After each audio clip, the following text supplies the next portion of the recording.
करतो आणि एक ग्वाही देतो, मुळशी तालुक्याचा विकास जर कोण करणार असेल तर ते फक्त राष्ट्रवादी काँग्रेस पार्टीच करू शकते आणि ते पण फक्त अजितदादा पवार यांच्या नेतृत्वाखालीच होणार आहे आणि याचा इतिहास तोच आहे आणि भविष्य पण तेच असणार आहे. आणि भविष्य काळाचा वेध घ्यायचा असेल तर दादा सारखं नेतृत्व आपल्याला मिळालेलं आहे. आपण खूप भाग्यवान आहात की आम्ही ज्या विधान भवनात जातो त्यावेळेस बरेच लोक म्हणतात की तुम्ही भाग्यवान आहात की दादा त्या भागातले आहेत, दादा पुणे जिल्ह्यातले आहेत म्हणून कुणाला काही कमी पडत नाही. आज तुम्हाला सांगतो अनेक आमदार आहेत परंतु आज मी आमदार म्हणून काम करत असताना दादांच्या विचाराचा आमदार असल्यामुळं भोर राजगड मुळशीमध्ये जेवढा निधी दिलाय एवढा निधी बाकी कुठेही कोणाला दिला नाही.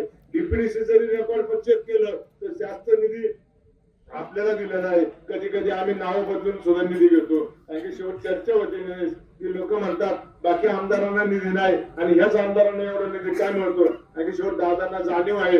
हा 3 तालुक्याचा मतदारसंघ आहे, भौगोलिक दृष्ट्या खूप मोठा आहे. त्यामुळे दादा प्रत्येक आमदाराला जर 10 कोटी रुपये दिले तर मला 25 कोटी रुपये देण्याचं काम करतात कारण ते जाहीर सांगतात त्याला 3 तालुके आहेत आणि 3 तालुक्याच्या हिशोबाने मी त्याला निधी देतोय. आणि हीच भूमिका कायम टिकवायची असेल, आपल्या भागाचा विकास करायचा असेल तर आपल्या दादांच्या मागे उभं राहिलं पाहिजे. एवढी मी या ठिकाणी तुम्हाला अपेक्षा तुमच्याकडनं अपेक्षा व्यक्त करतो आणि तुम्हाला एक ग्वाही देतो. मुळशी तालुक्यात कुठल्याही गावात वाडी वस्ती तुम्ही पाहिले वर्षभरामध्ये अनेक विकास कामं होती जी वर्षानुवर्षे पेंडिंग होती ती करण्याचं आम्ही या ठिकाणी काम केलंय. मधल्या काळात मुळशीतल्या धरणातली जी आपली होडी खराब झाली ती सुद्धा आपण या ठिकाणी नवीन देण्याचं दादांनी काम केलं. तिचं पण लोकार्पण सोहळा आपण केला, तेही काम होते.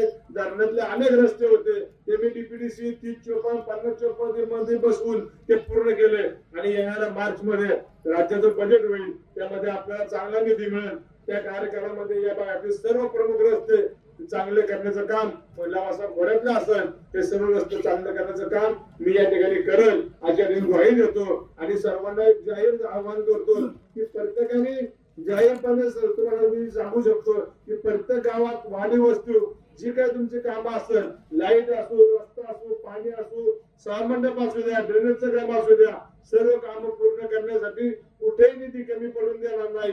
तुम्ही जेवढा मागसाल तेवढा निधी देईल परंतु तुम्ही सुद्धा जबाबदारीने येणाऱ्या 5 तारखेला जे आपले उमेदवार आहेत त्यांच्या मागे खामटोकपणे उभं राहिलं पाहिजे. त्यांचं चिन्ह घड्याळ आहे, त्या घड्याळच्या चिन्ह समोरचं बटन दाबून त्यांना भविष्यकाळात पंचायत समिती आणि जिल्हा परिषद मध्ये काम करण्याची संधी द्यावी एवढी अपेक्षा या ठिकाणी व्यक्त करतो. आणि एक ग्वाही देतो, जर आपले उमेदवार निवडून आले, आज जिल्हा परिषद आपली आहे, तुम्हाला सांगतो जर तालुक्याला अनेक वर्ष आमदार नव्हता परंतु तुम्ही आशीर्वाद दिला, दादांनी आशीर्वाद दिला आणि माझ्यासारख्या कार्यकर्त्याला त्या ठिकाणी संधी मिळेल, मला आमदार म्हणून काम करण्याची संधी मिळेल. आज मी चांगलं काम करतोय. गेली अनेक वर्ष आपल्याला तुमचा आमदार म्हणून तुम्हाला ग्वाही देतो. येणाऱ्या जिल्हा परिषद मध्ये आपल्या जत तालुक्याचा एक माणूस या ठिकाणी चांगल्या उच्च पदावर बसेल आणि त्यामुळे खऱ्या अर्थाने तालुक्याचा विकास होईल अशा ग्वाही देतो.